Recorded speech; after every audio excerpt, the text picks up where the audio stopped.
Thank you very much. Could I have another round of applause for all our presenters?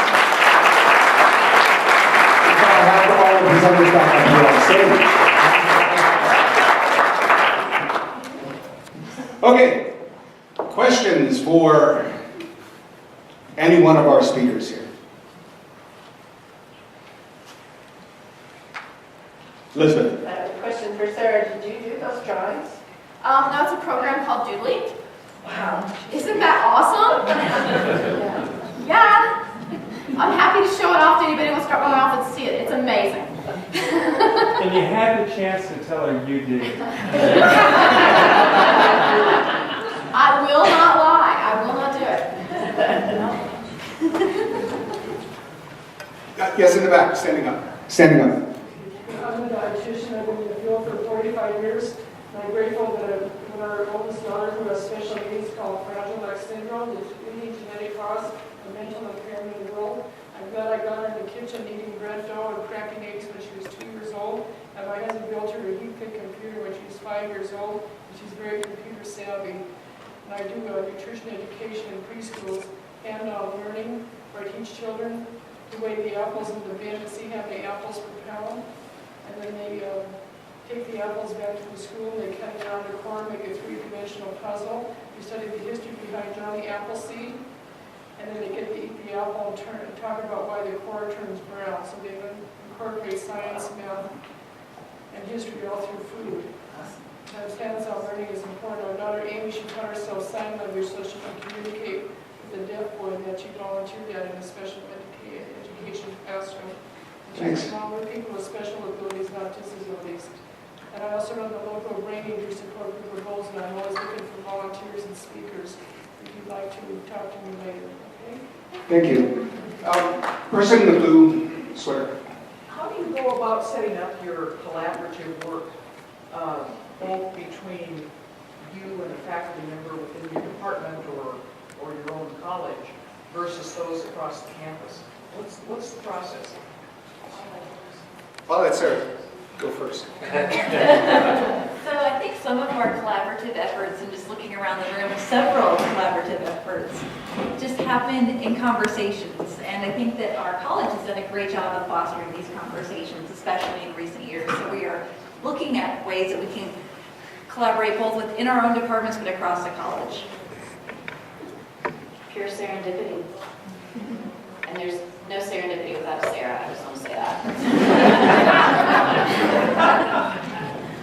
I would have to agree with both Sarahs, actually. I think that a lot of it just comes from learning about our colleagues and spending the time to get to know each other and what we do, and just over coffee or whatever, brainstorming ideas and then being able to have the opportunity to execute those ideas.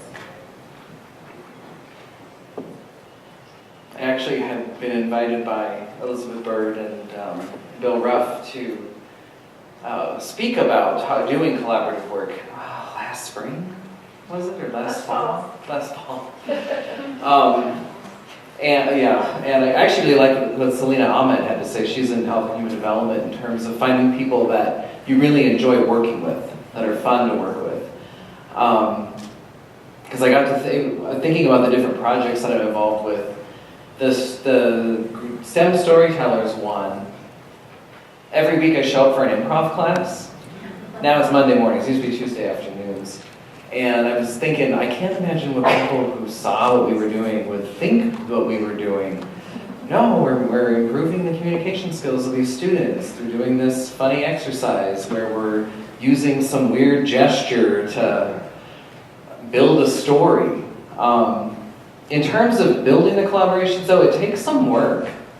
Like going to conferences is a way of connecting with people who share interests with you, but getting out there and getting to know people across campus. I mean, the engineering leadership thing, I really just cold emailed William Schell out of recommendations from several people that we might have an interest in common, and I think within a year we have an NSF grant, and it was kind of a bit of a surprise that it worked out so well, but yeah, it takes some work.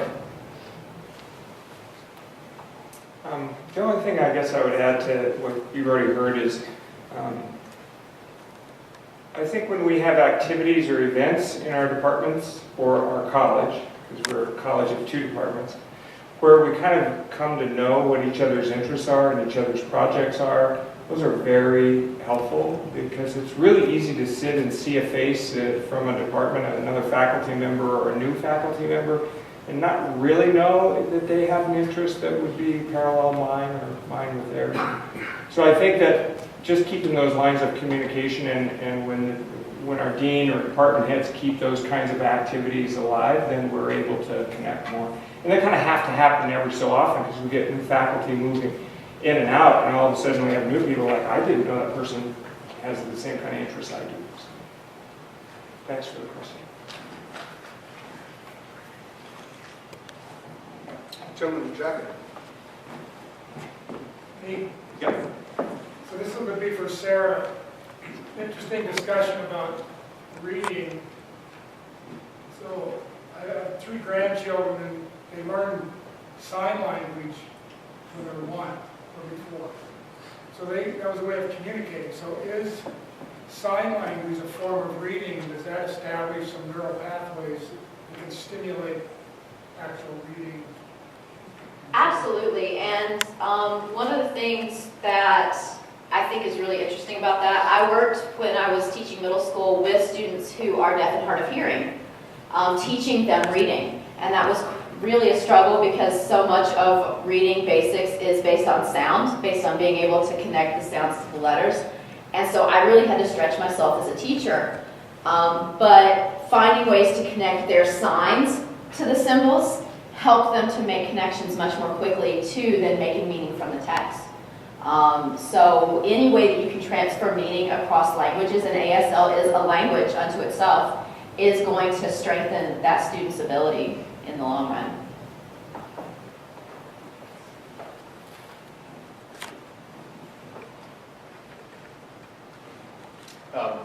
Maybe for Bryce and anyone who's willing to touch on it, I'm curious as one of the 5 colleges at MSU focused on education and development of humans and how people grow.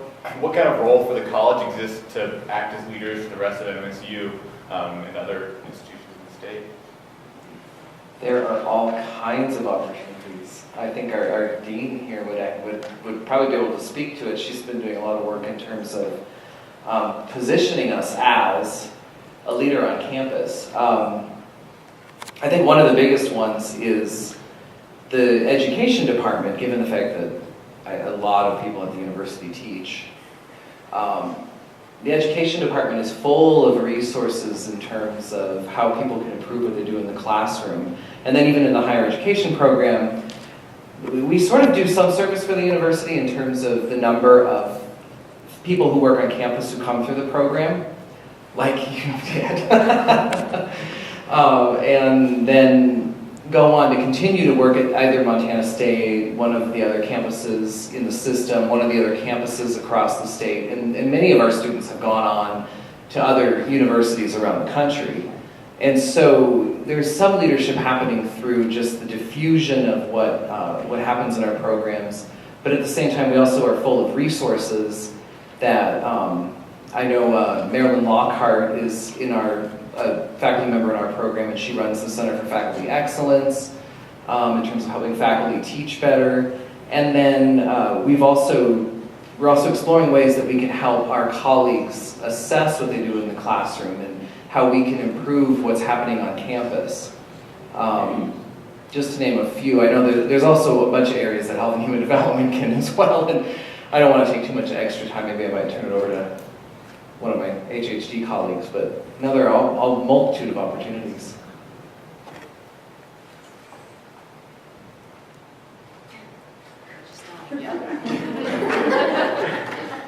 How would you go about expanding the diversity in the ways of teaching, kind of how Sarah and Dr. Nelson touched on with mixing it up in the classroom? Because some lectures you go to and you're bored out of your mind because they're just reading off of a slideshow. How would you get some of the older-fashioned professors, so to speak, to kind of spice it up and get you to kind of participate in the class more? say I have thoughts, but I'll leave. I ignore those professors. I avoid them. I think it always starts with what are we working with to begin with. So if I'm in this space and this is full of students, for example, then I have to really plan and think about how can I make that work? How can I bring something to life or create something on the stage or bring the students up on the stage and engage them in a thing or kind of do the pieces I talked about to get them to reflect or to do something actively engaged or apply skills. And in other settings in my area, because counseling tends to be small classes at graduate level, the opportunities are much easier to generate because I have far fewer students and I still have a decent space. So I even teach a course in the summer in adventure-based counseling where most of what we do is outside. So it's kind of ingrained in the way I am to do it. But I think that it depends, it starts with how many students, what's this area, and what's the opportunity to generate it.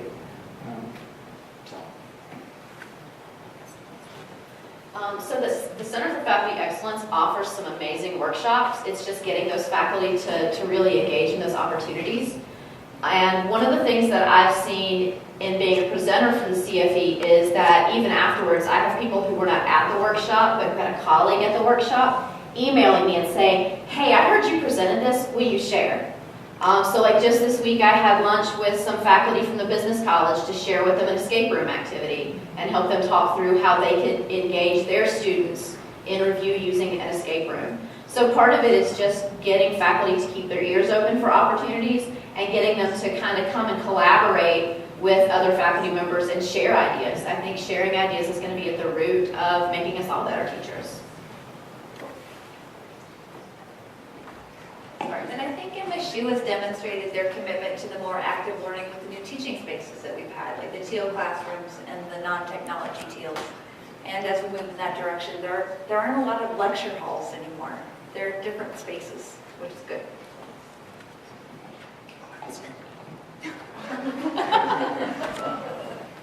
I don't know if this is a final thought or I don't know, but okay, good. Don says no. Good, Don will get the final thought. Part of it is also speaking some of the language that many of these faculty speak, and that's the language of research. And there's countless amounts of evidence that have shown that more active strategies in the classroom lead to better learning outcomes. It's actually far more enjoyable for the person at the front of the room, as it is more enjoyable for everybody who is sitting out in the classroom. I've noticed this with a number of issues, including getting faculty on board with diversity imperatives, getting faculty on board with trying something new in their teaching, and possibly getting faculty on board with some outreach. But using that language to say, not only do we just intuitively know it's a better practice, there's evidence that actually shows that as well. And I was just going to add, I think part of it, and we're starting to see some of this, is changing the culture. The understanding of this idea of adaptability. So we were kind of raised with the teachers at the front of the room, you do what the teacher says, and that was the culture around teaching. And as we've had advances in technology and other opportunities to shift that culture into embracing other things, better engagement and that sort of thing. And I think that as we share with each other and utilize research and other opportunities like my colleagues have shared, I think that you're going to see that change over time. Thanks. Other questions? In the back, Kelly. I actually had a question for you, Dawn. And your discussion of volunteerism, it just made me think if you could speak to your experiences, if any, related to encouraging your students to engage in volunteerism, especially knowing they're strapped for time, they're strapped for money. Have you had success with that? And if so, how does that look in terms of your courses or whatever else? Yeah, to some extent. I think that the area that I teach in is community health and aging. And so part of that volunteerism, that service piece is inherent to community health because they're going to be working with communities. So I have the added benefit. But I think that a lot of it, and just not myself, but my colleagues as well, when we share these experiences of service that we do, and we offer up them opportunities, if you're interested in volunteering, come see me. We can find something that you're passionate about and that you want to engage in as well. And I think that really speaks to that. And students will, surprisingly, if they feel passionate about it, they'll find time to make it happen. And so that's how I've gone about it. And again, luckily, it's a little bit inherent to what I do. So.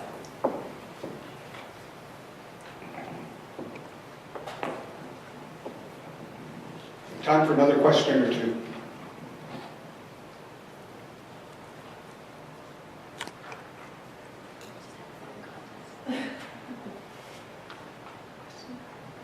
Going once, going twice. Okay, well, thank you very much.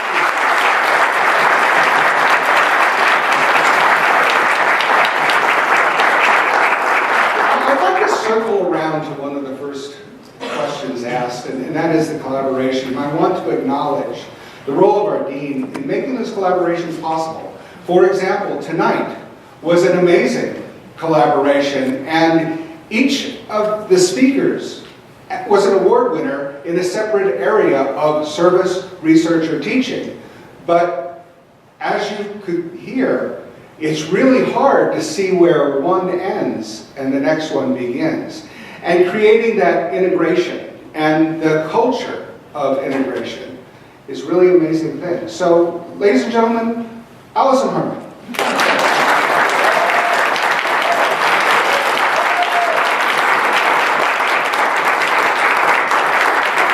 I'd also like to thank Kate, Karen, and Becky for setting everything up tonight and doing the hard work of coordinating and getting things together. And definitely Bill Freeze, last but not least.